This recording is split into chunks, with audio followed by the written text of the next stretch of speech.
बिस्मिल्लाहिर्रहमानिर्रहीम। अस्सलाम वालेकुम नाज़रीन, आप देख रहे हैं पीसी वर्ल्ड न्यूज़ और मैं हूं गुलाम दस्तगीर। आज हम एक स्पेशल प्रोग्राम आपके लिए लाए हैं। हमारे साथ मौजूद हैं डाइटिशियन है डॉक्टर हिफ्ज़ा नज़ीर। आइए उनसे बात करते हैं। अस्सलाम वालेकुम मैडम। वालेकुम अस्सलाम। जी मैडम, नाज़रीन के लिए कौन सा टॉपिक लेके आए हैं आज नाज़रीन के अवेयरनेस के लिए? अच्छा, बहुत ज़्यादा इम्पॉर्टेंट टॉपिक है।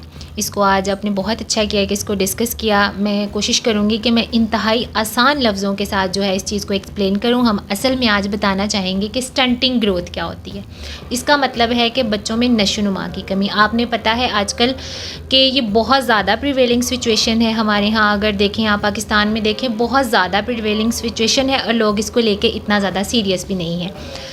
असल में स्टंटिंग होती क्या है, मैं इसको इंतहाई आसान लफ्ज़ों में बताना चाहूँगी ताकि नाज़रीन जो सुन रहे हैं उनको इस चीज़ का फ़ायदा होना चाहिए कि हमारे बच्चों का अपनी उम्र के हिसाब से प्रॉपर कद का ना बढ़ना, उनकी उम्र के हिसाब से उनके वज़न का ना बढ़ना, उनकी नशोनुमा में कमी होना, और सबसे बड़ी चीज़ स्टंटिंग में एक और पॉइंट आता है, वो हमारी मेंटल ग्रोथ है, बच्चे के जहन की ग्रोथ है। वो बच्चे जो स्टंटेड होते हैं, जिनकी असल में नशोनुमा प्रॉपर नहीं हो पाती, जिनका कद प्रॉपर नहीं बढ़ता, जिनका वज़न नहीं बढ़ता, लेटेस्ट जो हमारी रिसर्चेज़ हैं वो ये कहती हैं कि वो बच्चे ज़हीन नहीं होते, वो अपनी प्रैक्टिकल लाइफ में अच्छा परफॉर्म नहीं कर पाते, वो अपनी तालीम के हिसाब से इतने अच्छे नहीं होते।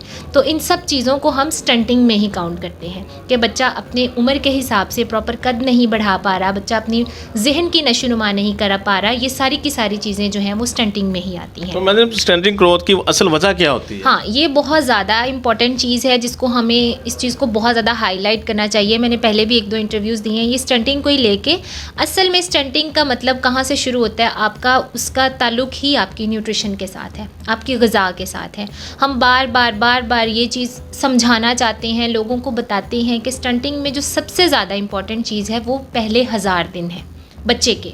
अच्छा, जब हम लोगों को बताते हैं, वो पूछते हैं कि 1000 दिन कौन से, जैसे कि 3 साल है बच्चा पैदा हुआ, वो 1000 दिन नहीं, वो 1000 दिन जब बच्चा ने माँ के पेट में आया है, from the day of conception, जैसे ही माँ ने कंसीव किया है उस दिन से लेके फिर 1000 दिन तक आपके सबसे ज़्यादा इंपॉर्टेंट टाइम है आपके पास कि आपका बच्चा स्टंटेड ना हो। इस टाइम में सबसे ज़्यादा ज़रूरी है कि आपके बच्चे की न्यूट्रिशन जो है वो प्रॉपर होनी चाहिए। प्रेग्नेंट माँ है, एक माँ है जिसको प्रेगनेंसी हुई है, उसको इस चीज़ का बहुत अच्छे तरीके से पता होना चाहिए कि जो सबसे इम्पॉर्टेंट चीज़ है वो उसको उस टाइम पे जिंक का इस्तेमाल है। जिंक हम एक मिनरल को कहते हैं जो कि हमारी खुराक का बहुत अच्छा हिस्सा है। लोगों को नहीं पता होता कि प्रेगनेंसी के पहले 3 महीनों में माँ को जो है वो जिंक और उसके साथ साथ फॉलिक एसिड है, एक सप्लीमेंट है, इसकी ज़रूरत होती है। ये 2 चीज़ें माँ के लिए बहुत इंपॉर्टेंट होती हैं। इसके साथ साथ एडिशनल कैलोरीज प्रेगनेंसी में हम जो है खुराक को बढ़ा देते हैं। माँ को इस चीज़ का अगर नहीं पता, बच्चे की स्टंटिंग वहीं से स्टार्ट हो जाती है। वो माएँ जो ठीक से अपनी खुराक प्रॉपर नहीं लेती प्रेगनेंसी में, तो बच्चा पैदा होता है वो स्टंटेड होता है, कम वज़न के साथ बच्चा पैदा होता है। फिर सबसे बड़ी वजह इसकी ये है कि माँ का दूध बच्चे नहीं पीते। जैसे ही बच्चे की पैदाइश हुई है, बच्चे माँ का दूध नहीं पी रहे होते, माएँ अपना दूध नहीं पिलाती, वो एक स्टंटिंग की बहुत बड़ी रीज़न है। तो इसमें क्या करना चाहिए माओं को, इसको क्या इसकी जो है स्टंटिंग प्रॉब्लम कम हो जाए? स्टंटिंग का जो मैंने पहले बताया कि आपके पहले 1000 दिन बच्चे के बहुत ज़्यादा इंपॉर्टेंट है। माँ को प्रेगनेंसी में प्रॉपर ख्याल रखना चाहिए। उसने आयरन कब लेना है अपनी खुराक में, उसने एडिशनल कैल्शियम कब लेना है, उसने फॉलिक एसिड कब लेना है, पूरी प्रेगनेंसी में उसने कैल्शियम का इस्तेमाल करना है, उसने इस तरह की खुराक खानी है जिसमें कैल्शियम बहुत ज़्यादा हो, उसने आयरन बहुत ज़्यादा लो। और फिर अगर आपका बच्चा लो बर्थ वेट के साथ पैदा हो गया है, अगर आपका बच्चा प्री मैच्योर पैदा हो गया है, तो बहुत ज़्यादा इंपॉर्टेंट है माँ का दूध। सबसे ज़्यादा इम्यूनिटी, कुव्वत मुदाफ़ियत की जहाँ हम बात करते हैं, पिछले दिनों में एक रिसर्च पढ़ रही थी, बड़ी ऑथेंटिक रिसर्च है, उसमें ये दिया गया था कि वो बच्चे जो 1 घंटे के अंदर अंदर पैदाइश के बाद माँ का दूध पीते हैं, उनको 5 से 6 टाइम कम चांसेस होते हैं कि वो स्टंटेड हो, और वो बच्चे जो 1 घंटे के बाद पीते हैं उनको 5 से 6 टाइम ज़्यादा चांसेस होते हैं कि वो स्टंटेड होते हैं। फ़र्क कितना है, सिर्फ 1 घंटे का।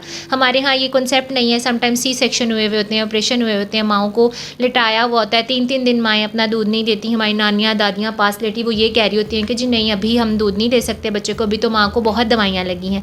तो ऐसा कोई भी पॉइंट नहीं है। सबसे बड़ा जो स्टंटिंग शुरू होती है, अगर बच्चे की पैदाइश से स्टार्ट करते हैं, वो बच्चे स्टंटेड होते हैं जो माँ का दूध नहीं पीते। माँ का दूध इसलिए काफ़ी फिर रखता है, इसलिए स्ट्रेंथ बहुत ज़्यादा स्ट्रेंथ रखता है। मैं आपको बड़ी इंपॉर्टेंट इन्फॉर्मेशन जो है वो मैं अपने ऑडियंस के साथ शेयर करना चाहूँगी कि वो बच्चे जो माँ का दूध पीते हैं, अल्लाह की तरफ से ऐसा इंसाफ है कि उसमें आयरन बहुत ज़्यादा होता है। माँ का दूध पीने वाले बच्चों में जो है वो वो आयरन की एब्जॉर्प्शन 50% ज़्यादा होती है एज़ कम्पेयर टू जो आप इतने महंगे महंगे फार्मूलाज यूज़ करते हैं। लेकिन इसके बावजूद अगर आपको लगता है माँ का दूध कमी पूरी नहीं कर रहा, आपका बच्चा फिर भी स्टंटिंग है, फिर हम एक इस्तेमाल करते हैं लफज के supplementation.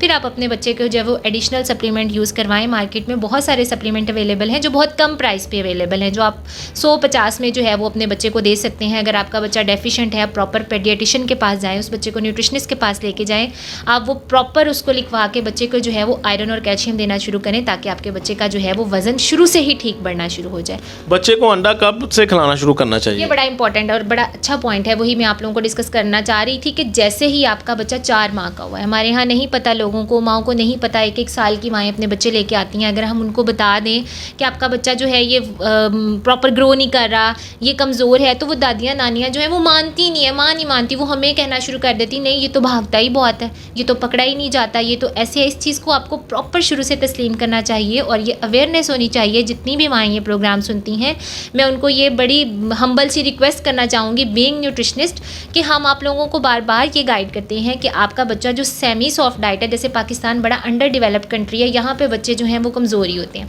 WHO world health organisation की जो लेटेस्ट रिसर्च है उसमें ये कहना है कि जो बच्चे को माँ का दूध सॉफ्ट डाइट है, माँ के दूध के बाद वो 4 माह कंप्लीट होते हैं आपने स्टार्ट करवा देनी है। उन चीज़ों में राइस आता है और राइस प्रोडक्ट आती है, चावल और चावल से बनी हुई अशिया।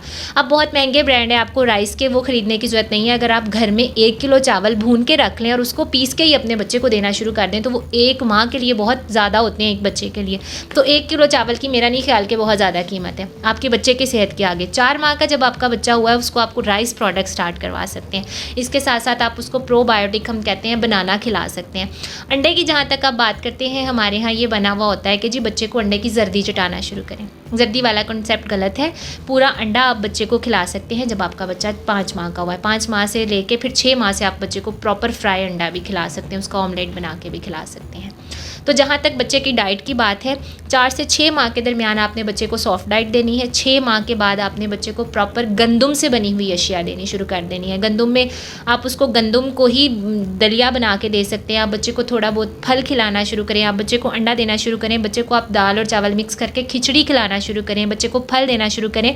और WHO, हमारी वर्ल्ड हेल्थ ऑर्गेनाइजेशन, ये कहती है कि जब आपका बच्चा 9 माह का हो जाए तो वो आपके दस्तरखान पे होना चाहिए, उसको प्रॉपर घर का खाना खाना चाहिए। लेकिन हमारे यहाँ ऐसा नहीं होता। आपने देखा होगा कि बच्चे 1-1 साल के हो जाते हैं, बच्चे 2-2 साल के हो जाते हैं, लेकिन माएँ अपनी आसानी के लिए इतने बड़े बड़े बच्चों को फीडर दे देती हैं और वो सुबह दोपहर शाम जो बच्चे फीडर। स्टंटिंग में बहुत ज़्यादा बड़ा रोल है ज़्यादा फीडर पीने का। बच्चे वही स्टंटेड होते हैं जो सिर्फ दूध पीते हैं, क्योंकि बाकी खुराक वो ले ही नहीं रहे, माँ का दूध भी नहीं मिल रहा और सिर्फ उनको फीडर मिल रहा है। तो बच्चे को जो है वो 1 साल से दूध जो है वो कप में पिलाना स्टार्ट करें। मैं सारी माँओं से ये रिक्वेस्ट करूँगी कि 1 साल के बाद अपने बच्चे को जो दूध है वो कप में पिलाना स्टार्ट करना है, सुबह शाम दूध देना और अपने बच्चे को प्रॉपर घर का मील खिलाना स्टार्ट करना। तो जो मैडम, जो माएँ हैं अपनी फिटनेस के लिए बच्चों को स्टार्ट से ही बाजारी दूध लगा देती हैं, उनको आप क्या कहना चाहेंगे? मैं ये बताना चाहूँगी कि माँ की जो फिटनेस है ये बहुत गलत कंसेप्ट है। वो माएँ ज़्यादा फिट होती हैं जो अपने बच्चे को दूध पिलाती हैं। हमारे पास बहुत सारी औरतें आती हैं पोस्ट ऑपरेटिव या अपनी डिलीवरीज़ के बाद कि हमारा वज़न कम करवा दें, हमें फ़िट कर दें। अगर किसी ने अपना वज़न कम करना है, फ़िट होना है, तो अपने बच्चे को फीड करवाएं, उन माँओं को ऑटोमेटिकली वो फिट हो जाती हैं। ये बहुत गलत कंसेप्ट है। तो ये लोगों का गलत कंसेप्ट रखा हुआ है। ये बिल्कुल गलत कंसेप्ट है। आपने अपने आप को जितना फिट और हेल्दी और स्ट्रॉन्ग रखना है, आप अपने बच्चे को फीड करवाएं। देखिए ना, अल्लाह ताला का बनाया हुआ निज़ाम है। माँ के वो हार्मोन जो दूध में जा रहे होते हैं वो माँ को भी फिट कर रहे होते हैं। माएँ ज़्यादा जल्दी अपना वज़न कम कर लेती तो हैं। ये जो प्रेग्नेंट माएँ हैं या बाकी लेडीज़, उनके लिए कोई डाइट प्लान अगर थोड़ा सा मिल जाए? डाइट प्लान में यही कहना चाहूँगी, अच्छा खाएं, घर का बना खाएं। घर में वो सारी चीज़ें आपके किचन में अवेलेबल हैं जो आपने खानी है, आपने कोई बाहर से लेने नहीं जाना। गंदम आपकी स्टेपल फूड है, जो आपको रोटी मिल रही है, रोटी अच्छे तरीके से खाएं। घर में दिन में 1 या 2 दफ़ा कोई भी जो सीजनल फ्रूट होता है उसको दिन में 2 से 3 दफ़ा लाजमी खाएं।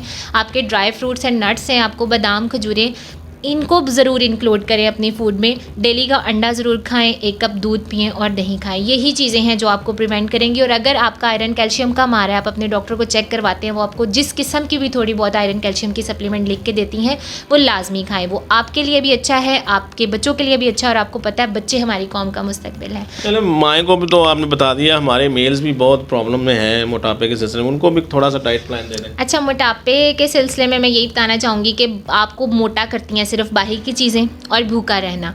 अपने आप को भूखा मत रखें। हमारे यहाँ ये कंसेप्ट है, लोग क्या करते हैं सुबह से शाम तक भूखा रहते हैं, सुबह को खाना खाया हमें आके बताते हैं मेरा फिर भी वज़न बढ़ रहा है और फिर मैं तो रात को खाना खाता हूँ। ये चीज़ भूख आपको बहुत ज़्यादा मोटा करती है और एक दफ़ा में ज़्यादा खाना, छोटे छोटे पोर्शन खाएँ, घर का खाना खाएँ, हर चीज़ खाएँ, आप कभी भी मोटे नहीं होंगे।